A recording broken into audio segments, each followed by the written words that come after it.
it gives me an immense pleasure to inform you that in the panel today we have Professor Dr. Nisar Ahmed Borua, Professor of Economics, Gauhati University, as our external speaker, Professor Dr. S.P. Singh, Vice Chancellor, Royal Global University, who is our chief patron of our webinar, Professor Dr. Alok Kumar Buragohai, Academic Chairperson, Royal Global University, Professor Pradeep Jyoti Mahanta, Dean, Royal School of Humanities and Social Sciences, Royal Global University, and Professor Dr. Sabir Islam, HOD, Department of Economics, Royal Global University, as our patrons. I welcome all the panelists and also all the participants to this webinar.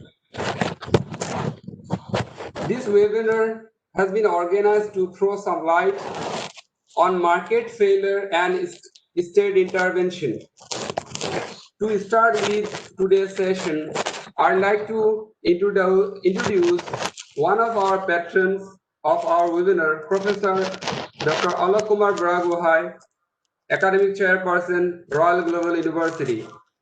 Prior to joining Royal Global University as the Academic Chairperson, Professor Buragohai was the founder head of Department of Molecular Biology and Biotechnology and also registered at Telugu University, Assam.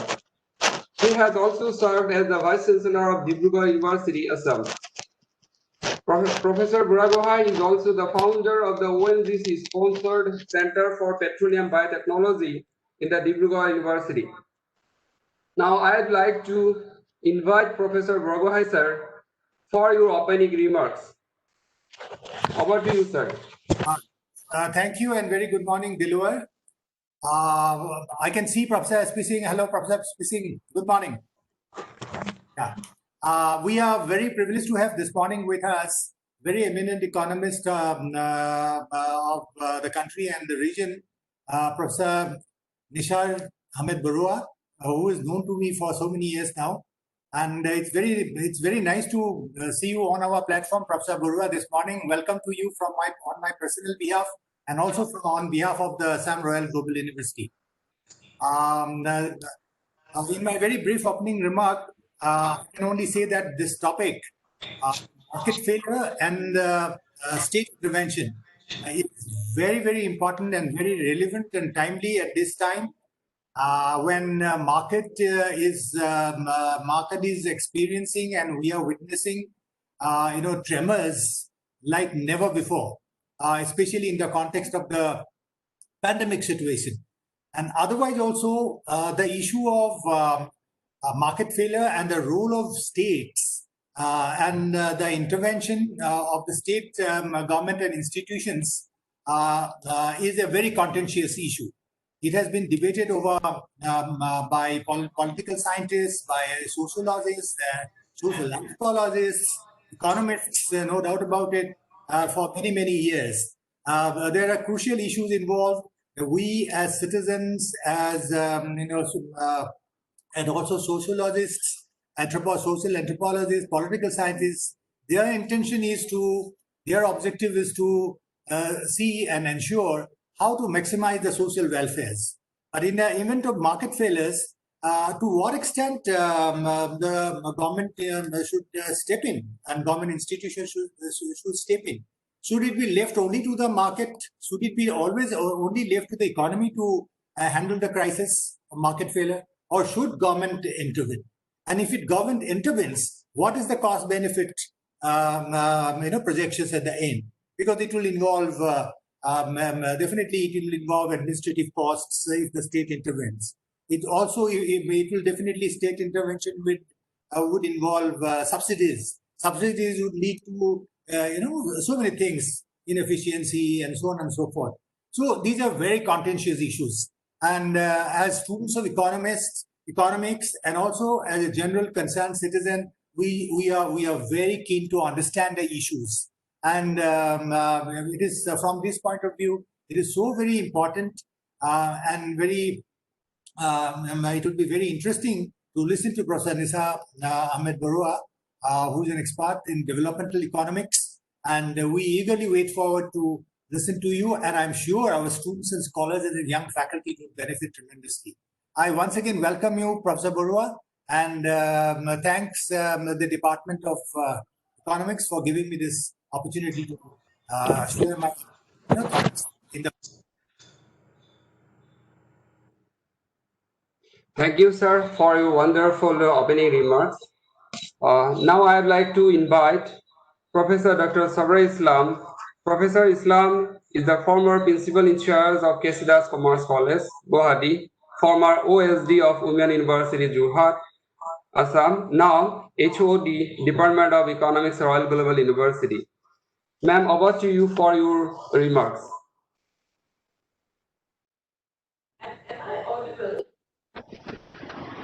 Ma'am. And my video. Hello. Anyway, you can hear me. I don't know whether my video is on. I can hear you. Okay. Good morning to everybody. Professor Nisar Ahmed Barua from Guwahati University. Good morning, our Honorable Vice Chancellor, Professor S.P. Singh. Good morning, Academic Chairman, Sir, Professor Alok Kumar Burhagohai. My esteemed colleagues, Dean, Professor P.J. Mahanta, my esteemed colleagues, and all the students. We are holding this webinar today about market failure and state interventions. And as Professor Alok Burhagohai has already spelled out a few, he has already spoken about the pros and cons, little bit he spoke about the pros and cons of the government intervention. So I'll just like to take it from there. Now, actually, am I still audible, Dilwar? Yes, ma'am. Yeah, I'd like to take it from there. The thing is, when we say market failure, actually, what exactly does it mean? It means how efficiently the market is performing. Even in normal times, there is market inefficiency actually, because our resources are not efficiently allocated. So as a result of which we have monopoly power or oligopoly power, monopolistic power competition. When these people have extra power, the people, there are many thousands and millions of people who cannot be in the competition, and that is when we say that there's a failure in the market. This happens mostly because of asymmetric information. The people who get the information about the markets, they are a step ahead, and as a result, they earn the benefits of the trading which goes on we want to have a free market. We want to have a free market, but just as I had said a few minutes ago, perfect competition is never there. It is always imperfect competition, but some amount of justice, equity should be there. Some amount of availability of resources should be there for the normal people. But as we have just seen in this pandemic, we have seen that thousands of people have lost their earns of livelihood simply because they had to leave their place of work. They migrated to other areas, and as a result of which we find that many livelihoods were stopped, and there was uh, a lot of misery and a lot of distress for all these migrant laborers. Even the small shopkeepers along the road near our houses, we'll find during lockdowns, they were also suffering, because at the end of the day, it was the profit which they made, which they used the next day. So for the small lower class, lower income group, this pandemic has been terrible. And normally in the case of when we talk about inefficient market, we talk about state intervention. For example, they talk about what kind of taxes to levy or subsidies to be given to the farmers or to industrialists in the form of tax, the waiver of some taxes or whatever. But in the long run, it is the government's, the citizens' money actually is going. People are paying taxes, and these taxes are being spent by the government. Now, when we say about state intervention, just yesterday I was watching Abhijit Banerjee speaking, and he gave this speech on the 29th from MIT, I think, and he says that the government has not given enough money to the people. The fiscal stimulus, there was not enough, and we find that, I mean, I'm quoting somebody, but still it's also my personal opinion that whatever intervention the government is taking right now, it is not enough to revive the economy. It's not enough a stimulus for the people. So market failure, when we talk about it in the classroom, we just define it as, inefficient allocation of resources where everybody doesn't get an equal opportunity. And we talk about public goods or the free rider problem or the externalities. We talk about these kind of issues. Now, since we are going through this pandemic, where it is an unprecedented crisis that has led to suffering all over the world, and probably in every country, the uh, the state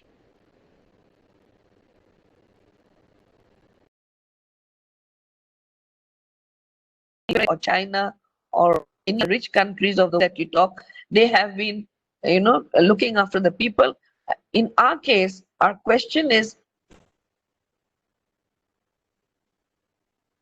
any alternate solution? Because we can't expect only the government to.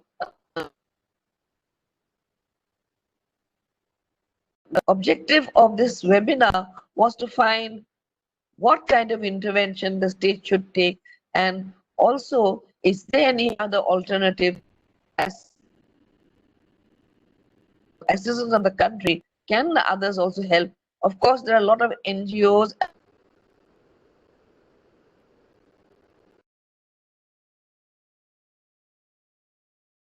that take up the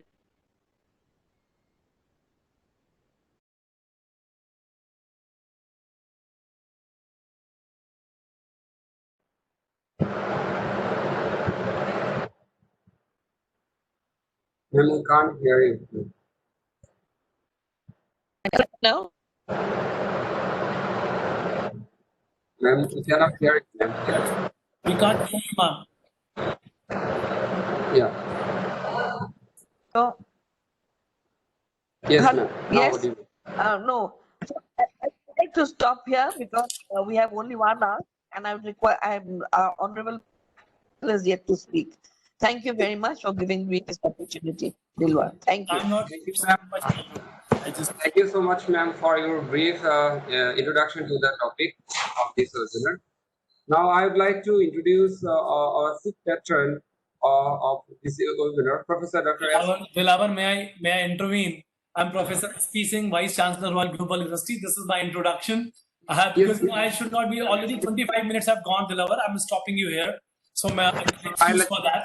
No. Just all right. I'm without your invitation, I'm going to say a few words. Dr. Nisar Ahmed Purwa Sahab, thank you so much for joining us today.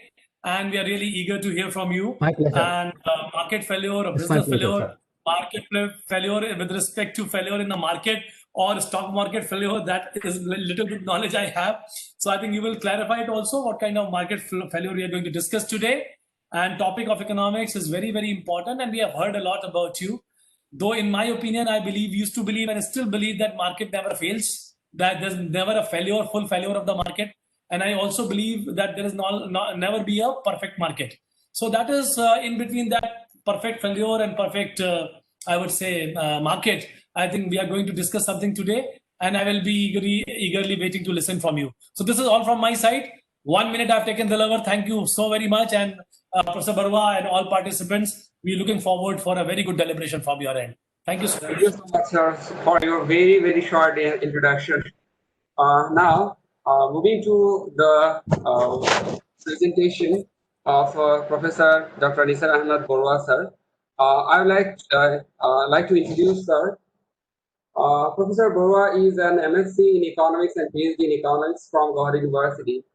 His interested research area covers public finance, development economics, financial economics, economics of health, and economics of education.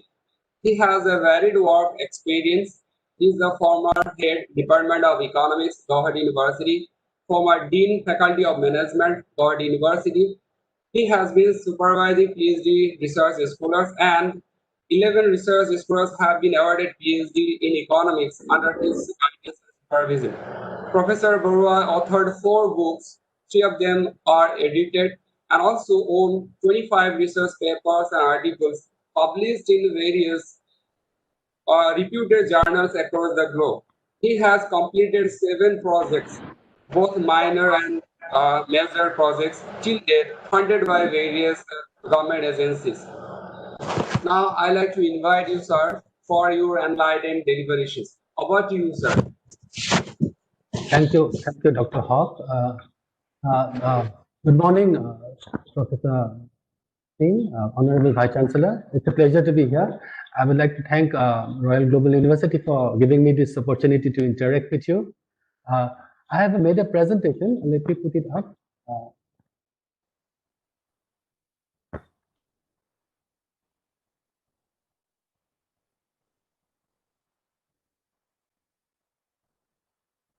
Okay, is it okay? Can you see it, Dr. Hawk? Yeah, yes, sir. Yes, sir. Okay. So the topic, as you can see, is market failure and public intervention, issues in the contemporary economy. So it's a very long presentation. So obviously we don't have that kind of time. So what I would suggest is I will let me touch some of the important issues here. And also, if there is any comments from your side, any intervention that you would like to make, please feel free to interrupt me at any point of time. And Dr. Hawk, please let me know when I have run out of time, because I'll forget about the time. So Okay, sir. don't hesitate and let me know when I run out of time. Okay, thank you so much.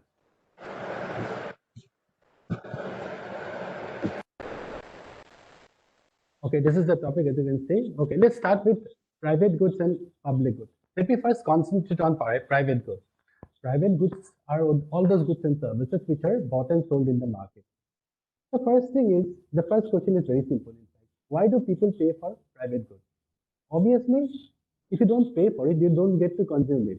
So there's an exclusion principle that applies to private goods. If you don't pay, you don't get to consume. But more important than that, private goods are rival in consumption, which means if a unit is consumed, the quantity available to the rest of the consumer is reduced. So people compete with each other to consume private goods. And how do they compete? They try to outbid each other. Obviously, the individual who pays the highest price gets to consume the good. So these are 2 very important characters of private goods, which makes it possible for it to be provided by the market. Now, we have millions of consumers who wants to produce an assortment of goods and services, and these goods and services are produced and provided by lakhs of producers who supply them. Now, it is said there's an invisible hand that brings about some kind of parity between the demand and the supply that exists in the market. Well, the real culprit behind, rather the real hero behind that the parity is obviously price. In fact, suppose say during the Bihu festival, suppose the demand for fish goes up in Guwahati. Obviously, if the supply remains the same, the increased demand would have an effect on price. The price goes up. And when the price goes up, it acts as a signal to the seller to rush back to their fisheries and supply more fish to the market. And once the season is over, the demand falls. Given the supply, when the demand falls, the price plummets. And when that happens, obviously, it's a signal to the producers to reduce the supply of fish. In other words, price is critical for the market to work. It basically, a demand for certain goods and services are signaled through price, and price in the same way serves as a signal to the producers and the sellers to increase or decrease the supply. This is all I want to talk about with regards to private goods. But now let's come back to another very important good, which is called public good. Now, unlike private good, public good do not have the 2 characteristics which I just talked about in the case of private good. Public goods are non-rival. If you can have a look to the photo to the left of the screen. So this is about a village. This is a village which is prone to flood. Every year there is devastation caused by floods. So these people have got together. So there are 100 households, and these people have got together to build an embankment that would prevent flood. And the cost of the project is 1 lakh rupees, let us say. Now, as the embankment is built, one household, one villager realizes that if he benefits from the embankment in the sense that he is protected from flood, the benefit available to the others will not be reduced. Or in other words, the benefit of the embankment built as a part of the flood control project is non-rival in consumption. Secondly, he also realizes that if he doesn't contribute for the project, there is no way he can be prevented from the benefit. In other words, if the embankment is once it is provided, there is no way he can be excluded from the benefit of the embankment. So once he realizes that, he refuses to contribute. And his behavior is soon replicated by the others in the village. And suddenly you realize that there's no one coming forward to pay for the embankment, because they all realize that once the embankment is there, they can reap the benefit of the embankment without paying for it. This is a typical free rider problem. And this is the reason why market fails, because there is no one coming forward to pay for the embankment. So there would not be any contractor who would come forward to pay for to build the embankment. So there's a typical case of market failure. So there would be no embankment. Now the thing is, under such circumstances, what will happen? We'll talk about that later. But let's talk about private good again. Let's come to the picture to the right hand side. So you can see this. This is Star Plus Live HD. So it is a television, cable television channel. Is this a private good or a public good? That is something which I'm asking you guys. Let's look at it in terms of the two characters. When Star TV telecasts the signals, suppose a household accesses the signal and watches the signals in that particular television, the quantity of the volume of signals available to other households will not be reduced. Or in other words, the signals of Star Plus is not rival in consumption, in the sense that if someone consumes the signal, the quantity available to other consumers, other households will not be reduced. So it has one of the character of public good. But does it have the second character? Absolutely not. Because Star channel signals can be scrambled, and unless you have the password, unless you pay for it, you cannot watch Star Plus in your television. So the second character is not there. Star Plus signals are excludable. This means Star Plus is not a public good, it is a private good. The point I'm trying to make here is, to be public good, this two character has to be there, non-rival and non-excludable, which exists for this particular flood control embankment. Okay, now with the two examples, I am trying to look at market failure. The Honorable VC sir has said there is never market failure. Well, there would be market failure in the case of public good. Why? Because in the case of public good, like street lights, roads, public services, police service, public parks, flood control project, pollution control project, here basically these things are non-rival. In the sense, if someone gets benefit from that, the benefit available to the others are not reduced. And secondly, once those services and goods are provided, no one can be excluded from their consumption. So once that everyone realizes that, no one comes forward to pay for it, and everyone wants to consume the benefit of those goods and services as free rider. So now remember, price is the signal to the producers, the sellers, to produce and supply goods and services to the market. When price disappears, obviously the market also disappears. So this is a typical case where there is complete market failure. So here the problem is, in the case of public good, the linkage between the producers and consumers, which is brought about through the price, is broken because price is removed out of the equation. So this is a total market failure. So what happens now? So if there is total market failure, does it mean there won't be any public good? Will there not be any street lights? Will there not be any public roads? Will there not be any flood control projects? Not really. That is not an issue, because the government would incur public expenditure to the public budget to provide public goods, which the market is incapable of doing. So what is the problem? Is mobilizing the resources for public good is that the problem? Not really, because the government can mobilize all the resources it wants through tax, because tax is a mandatory levy imposed on the citizens, and they have to pay for it. So mobilizing the fund is not an issue. Then what is the issue actually? Well, the issue is in a democratic country, in a democratic society, when there is a benevolent government trying to please the public so that it can come back to power, it wants to provide all those public goods and services which the people want. Now the question is, how do people reveal what they want? Obviously, they do so by offering to pay a price for it. Now, when the price is removed from the equation, there is no way the government can know what the public wants. So this is where the government has to resort to some other means to know what the consumer, what the citizens want in the form of public goods. So here, basically, we move into the domain of public finance, to the domain of public provision or public preference, which lies in which is the borderline between economics and political science. Here, basically, the voting system must replace the market mechanism. So we have different political parties who will have their manifestos. And what are those manifestos? Obviously, those manifestos are nothing but different assortment of goods and services which political parties promise to the citizens, to the voters. And obviously, voters will vote for those political parties whose manifesto is closest to their preference. So this is how the government gets to know what people desire, the preference of the people with regards to public good. This is another story. I will not dwell on that.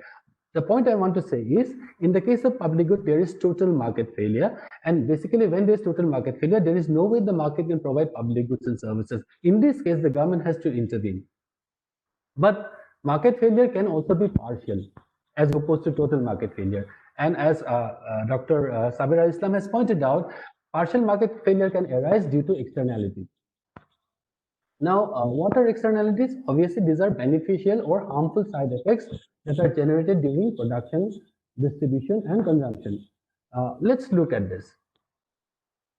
Okay. Let's look at the picture to the left of your screen. We have this is an example of positive externality, and I'm writing the market always underprovides goods and services which exhibit positive externalities.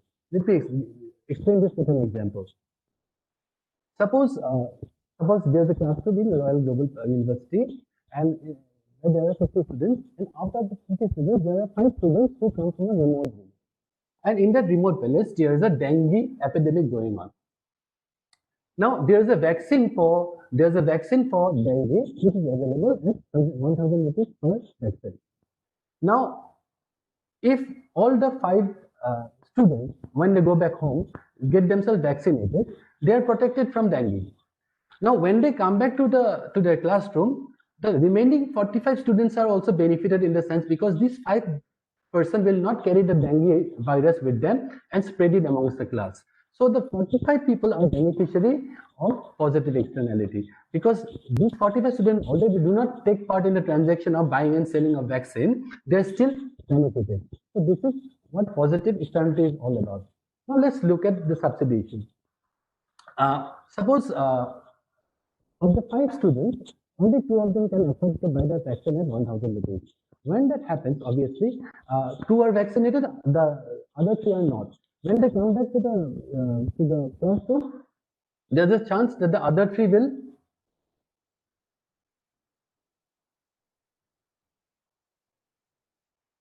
okay. There's a chance that the other 3 will spread the vaccine. Now, if the government decides that it is imperative that the other 3 also get vaccinated, what they can do is they can provide a 50% subsidy to the vaccine. In other words, they can, when the 50% subsidy is provided, the vaccine can be sold at 500 rupees instead of 1,000 rupees. And when that happens, out of the remaining 3, 2 can buy the vaccine. When they do so out of the 5 guys, 4 are vaccinated. Now, there is no kind of herd immunity because this 4 are vaccinated, the 5th cannot be infected. So with 4 vaccination, obviously the rest of the class is protected in the form of positive externality. So that is how positive externality. So if there is no intervention by the state in the form of subsidy, the market would have provided only 2 vaccines, because only 2 could pay for the vaccine at the cost of rupees 1,000. Now, because of the subsidy, the market is providing 4, and this ensures that the rest of the class is protected. That is how it works. Let's look at the slide to the, the picture to the right of the screen. We're talking about negative externality here. Negative externality is there's always over provisioning of different services by the market when there is negative externality. Let's look at this example. So there is this person who has a 100 rupees budget for smoking. He smokes 10 cigarettes a day, and his budget is 100 rupees. Now, when he smokes 10 cigarettes, his wife and the child is very severely affected, and they develop various kind of ailments which are related to passive smoking. Now, the government wants, while respecting the benefit or the satisfaction this person gets when he smokes, the government wants to reduce the number of cigarettes that he smokes at home. So, if they impose tax of 100% on the cigarette. Now the cigarette, which is to cost 10 rupees per cigarette, which the consumer, which could have bought, 10 which is 100 rupees budget. Now he can only buy 5. And when he does that, his wife and child are still affected, but the effect is drastically reduced. So here basically, taxation is used to cut down the goods and services which generates negative externality. So here, market over provides, the government intervenes to cut down the production. So these are two instances where there is partial market failure. One is positive externality, where there is under provision, and to increase the provision, subsidy is provided. In the case of goods and services exhibiting negative externality, there is under provision, there is over provision. To cut provision, so that is how market the state will intervene, fiscal instruments to give some kind of optimal outcome with regards to markets which are not operating optimally. Okay.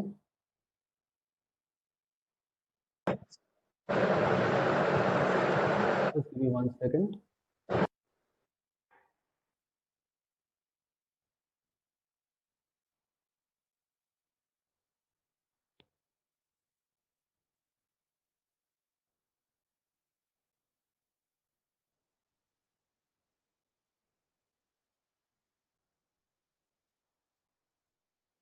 Okay.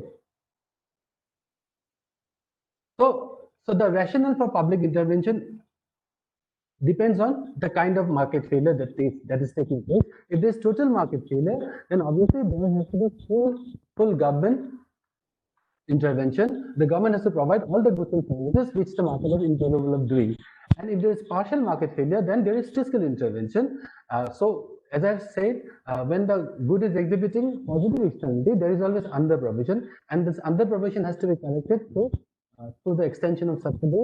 And when there is when the good or services exhibiting negative externality, there is always over provision, and such correction has to be brought about through taxation. So this is what I have been talking so far. So let me get back. Okay.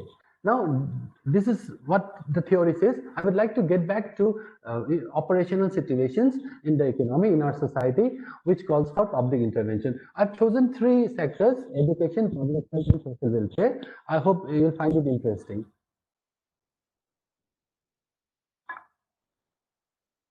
Okay, now let's talk about education, because we are all part of the education system. Now, especially higher education, demand for education, in the case of higher education, demand for education basically depends on returns to education. Greater the returns to education, higher would be the demand. And what determines returns? Obviously, it is the net benefit. And what is net benefit? It is the difference between benefit and cost. If the benefit is more than cost, the net benefit is, of course, positive. When we do a cost benefit analysis with regards to education, we have to take into account the cost. Now, what are the costs? Of course, we have the direct costs. We have the direct cost in the form of tuition fee, cost of books and travels and other incidental expenses. But something which always we tend to ignore is the income foregone. See, for someone doing MBA in Royal Global University, there is of course the direct cost in the form of tuition fees, books, etc., etc. But when he sits in the classroom and is not working, he has to forego the income which he or she would have otherwise earned. So that has to be incorporated into the cost to get a true picture of the cost of education. And what is benefit? Of course, it is the extra lifetime earning that is enjoyed by the student who is enrolled in a particular course. Now let's look at some of the issues here. Now, when we talk about net benefit, we are talking about private benefit. We're talking about private return. But in education, besides private return, there's a thing called social return, and that makes the whole analysis much more complicated. Well, this is the next slide. Social return, as I said, is much more complicated. Let me explain this with an example. I hope you have the patience to hear this example. We are looking, let me bring a case to. So we have a university program in mathematics and we have an MBA program in marketing management. Had there been no subsidy, given the infrastructure that we have in place, the salaries of the teachers, etc., maybe the break-even fee for individual student would have been 7 lakhs. I'm assuming this. Now, so two boys from remote Dhemaji comes and joins this course. One in mathematics and one in marketing management, and they both pay 7 lakh each.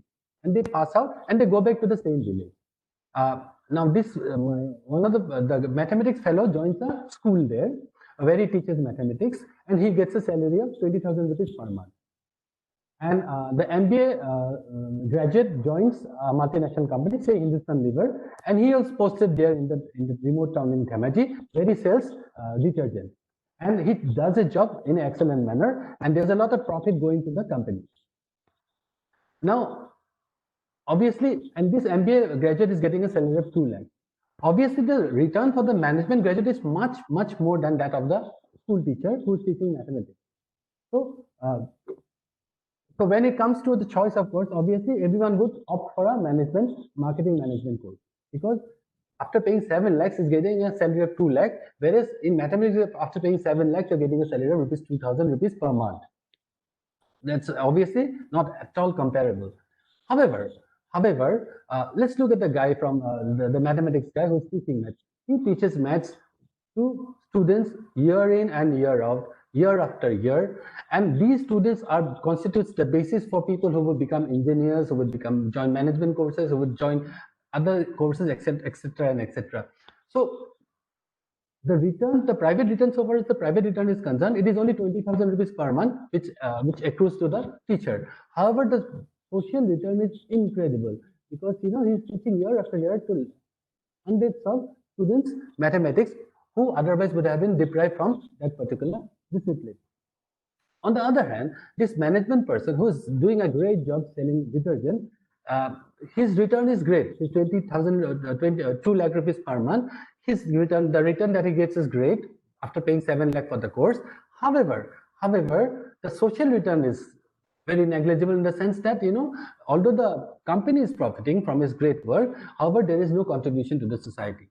The point I'm trying to make here is to ensure people enroll in mathematics, to enroll people enroll in English, enroll people enroll in history, etc., it's important to subsidize those courses, otherwise they would not be viable because of the poor private return.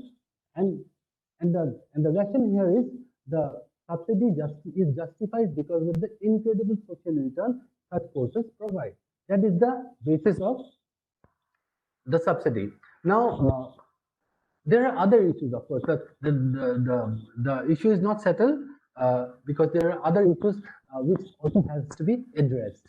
Now, rationale for the subsidy, of course, when private return is greater than social return, obviously there is lesser rationale for subsidy. So it is essential that people who benefit, because the private return is so high, they should pay for these courses.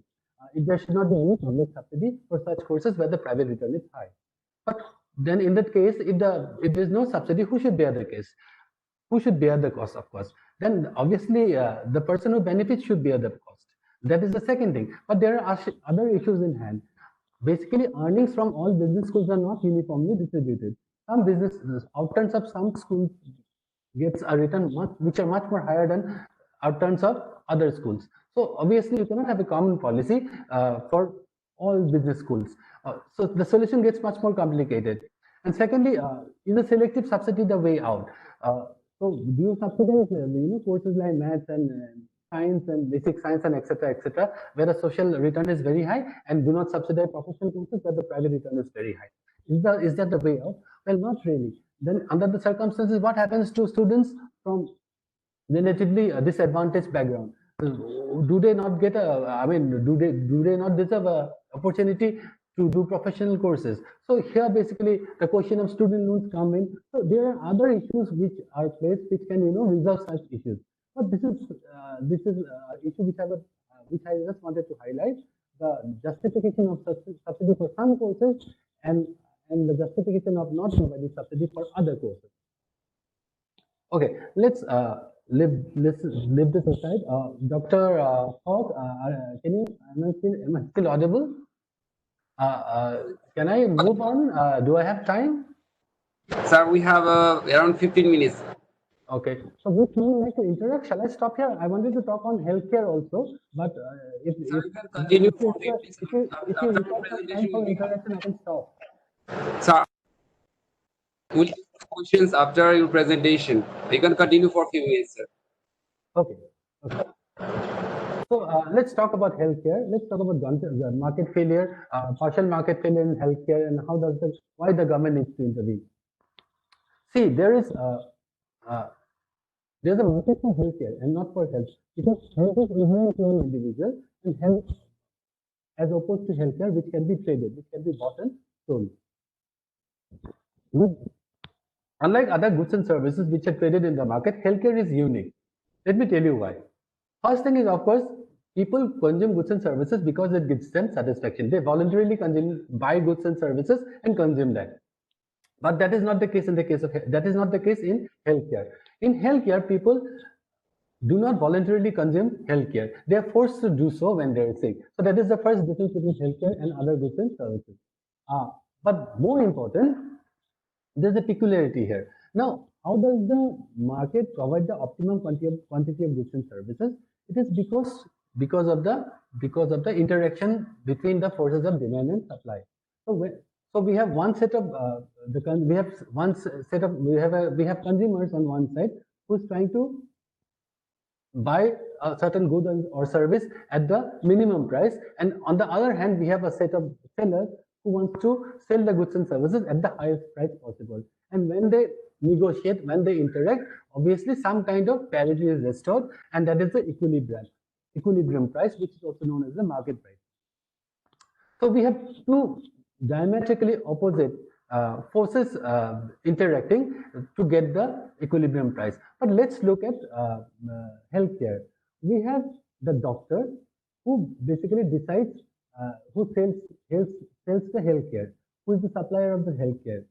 On the other hand, he also decides how much healthcare the consumer must, or the sick patient must access. Or in other words, the demand for healthcare and the supply of healthcare is determined by is decided by the same individual. So here, basically, the market does not get to work properly, and market inefficiency sets in. So inherently, the healthcare market is lopsided, because both the demand and supply is decided by the health provider, and this happens because of the knowledge asymmetry, which is against the sick person who is the person who demands healthcare. So how does it work? Now, I had already talked about externalities in healthcare. So let's talk about the current situation here. So we have vaccines.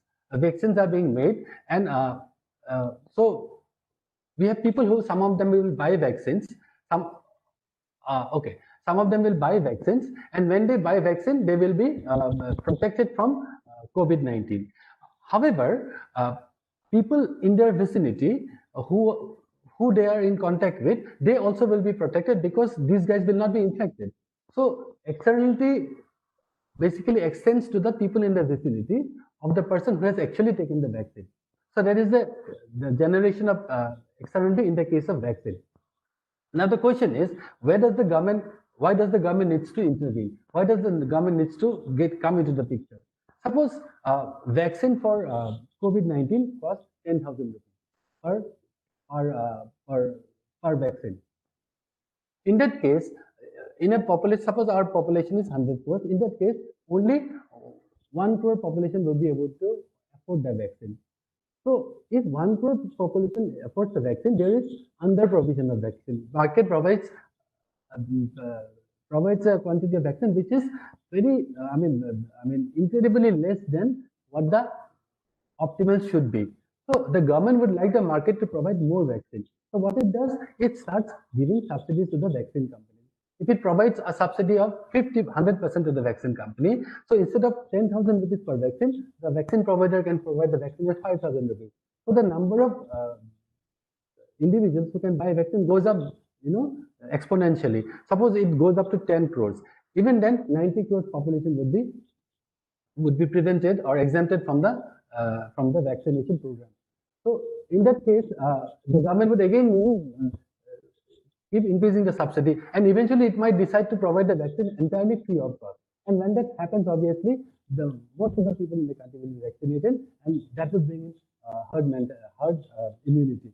The point I'm trying to make here is, in the case of healthcare also, there is great rationale for the government to provide subsidy, and this subsidy is important because healthcare has great positive externalities, and when there is positive externalities, the market there is always under provision by the market. That is, the market always provides less than what the optimal should be. So, and that such under provision can of course be corrected through subsidy. So this is one. So that's what I was trying to say. Rationale for state intervention, of course, is because of the positive externality. Okay, let's skip this. Let me just finish this slide. Dilbar, can I finish this or shall I stop? You can continue for 3 minutes, sir. Okay, it's like a T20 match. Okay, let me do it. Extend the time if possible. Okay. See, so let's talk about health insurance. Now, people buy health insurance because healthcare expenditure is unpredictable, and because people are at risk averse, they dislike uncertainty. They would rather pay a small premium to ensure that they don't incur huge healthcare costs when they fall sick. Okay. Now the question is, okay.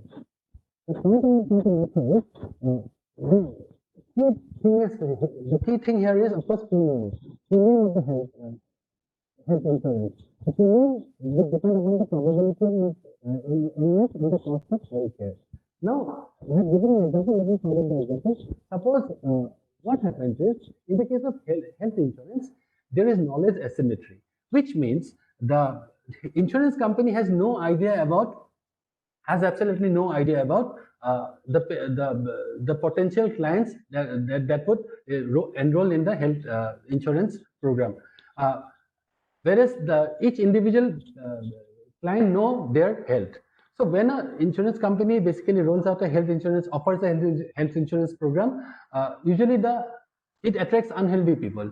So there is always adverse selection with regards to people who enroll in a health insurance program. So when that happens, the probability of illness in the group goes up. Secondly, once a health insurance person buys a health insurance, there is a moral hazard in the sense that it encourages overconsumption of healthcare. So here, now moral hazard overconsumption can take place in two manners. People with health insurance will visit doctors with minor symptoms.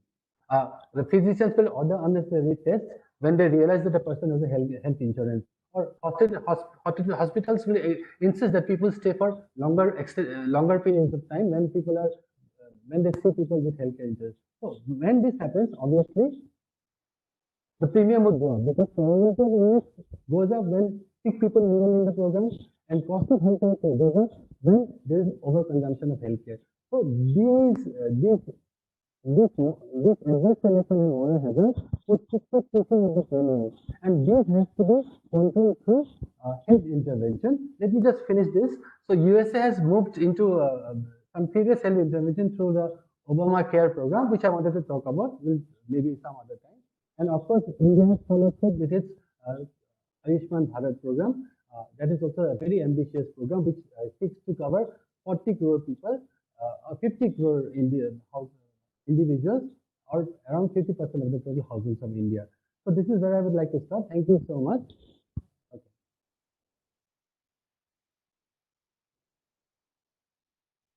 Thank you so much.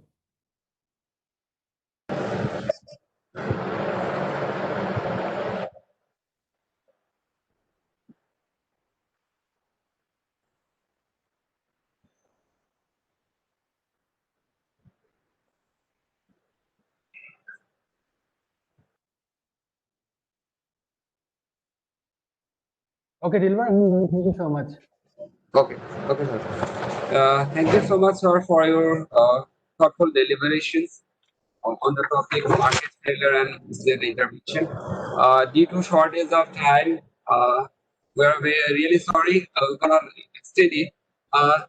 Sir, we have few questions from our participants. I'd like to raise these questions to you. One of our participants, Namrata Nandi, uh, she asks that can excess state intervention be detrimental for economic progress and lead to market failure? Can you repeat the question, please? Yeah. Can excess state intervention be detrimental for economic progress and lead to market failure? Okay.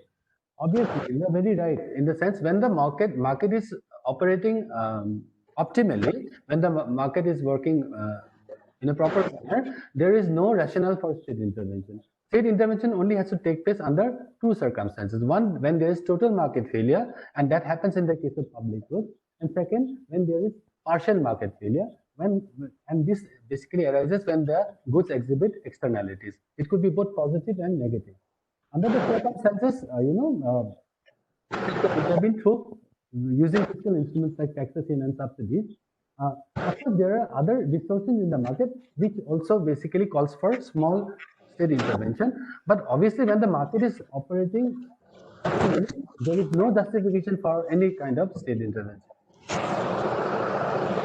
Uh, so there are a few common questions from some of the participants. They say that the state intervention is necessary to maximize social welfare, but intervention often comes at a heavy cost, heavy price. So why not really on market system or market mechanism to tackle the problem? Okay. So I think we have come back to square one. Basically, I'm not saying when the market is operating well, when it is functioning well, there is no justification for state intervention. State intervention, according to me, basically the market should rule. The government should intervene only when the market fails. It could fail totally or partially. I mean, and of course there's always a price for state intervention because the burden of state intervention is always on the taxpayers. Okay, but then state intervention is done when it is done through correct market failure, which partial market failure, then obviously the optimal outcome is ensured. And in the case of public good, where there is total market failure, unless you have state intervention, then obviously you won't have any public goods, you won't have any public service, you won't have any police service, you won't have any public environmental control projects. You don't have any flood control projects. So in the case of public goods, it's a necessary evil because here the market is totally incapable of providing public goods and services. There is one question from Rohit Verma. What is your view on the some bills where state intervention is planned to be reduced by the government? Can you repeat the question, please? He is asking your view on farm bills where state intervention is planned to be reduced by the government. Okay. So here basically this is a very controversial area, and there are two sides of the story. Right? So Yes. obviously, the question of livelihood security to the farmers, and again there is a question of market efficiency. This is the area which is this is the issue which is still very right. That's a big issue. I would not like to comment on it as long. I mean, I'm not in a position to comment on that. I'm not really worked on that area, so I don't feel very confident about commenting on that. Okay, thank you. There's one more question from one of the participants. That how do subsidy correct market failure? So wants to know about the role of subsidy in correcting market failure. Yes, of course. Let's look at the current situation. We are looking at testing, right? We have testing for COVID-19. Had there been no subsidy, each vaccine would have cost around 15,000 rupees, 20,000 rupees. Only say 0.0. I mean, a very minuscule section of the population would have been tested because only they could have afforded the test. Now, because of this market failure, because this antigen test has such great externalities, the government is offering 100% subsidy, and this is bringing some kind of optimal solution. The government is able to test hundreds and hundreds of people, and this obviously has a great benefit for the society as a whole, because it is checking the spread of the disease. So unless there is subsidy of vaccines, I mean the antigen test here in this case, then obviously no one would have been tested. Only the rich would have been tested. So here you can easily understand the justification of providing 100% subsidy for these antigen tests. Sir, as we have a shortage of time, we'd like to take the last question from Shreya Agarwal. She's raising a question: is monopoly really one of the main culprits behind market failures? And if yes, is it possible for the government to intervene and act even before the market fails? Okay, so see, basically, in the case of firms which basically exhibit increasing returns to scale, these firms basically needs to produce at a huge, at a large, on a large scale. So unless some kind of intervention is brought about, then obviously optimal operation of such firms are not possible. In the case of monopoly also, basically these firms would like to cut down production to ensure that they can sell their product at a higher price. So here also there is various justification for government intervention through regulation as well as through fiscal instruments. But these are minor corrections in contrast to major corrections which has to be made for goods exhibiting positive and negative externalities. Thank you so much, sir, for your wonderful presentation and the deliberations on the topic market failure and state intervention, for which you nicely presented the role of state intervention to correct the market failure. Now we are just to the end of the webinar. Would like to thank our sir, Professor Dr. S.P. Singh. We would like to also thank our academic chairperson, Professor Alakumar Buragohan, Professor Dr. Sabra Islam, HOD, Department of Economics, Dean, Royal School of Humanities and Social Science, Professor Dr. PJ Mohanta sir. We'll also like to thank all the participants, all the technicians who have helped in this webinar for smooth functioning of this webinar. My sincere thanks to all the participants, my dear colleagues, and especially the speaker, sir, Professor Mr. Ahmed Burwa, sir. So with this, we are concluding this webinar. Please stay safe, healthy, have a great time ahead.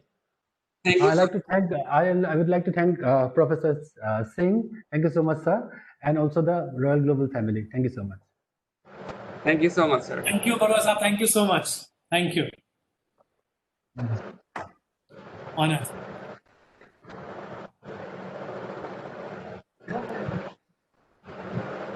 Sir, come up with it.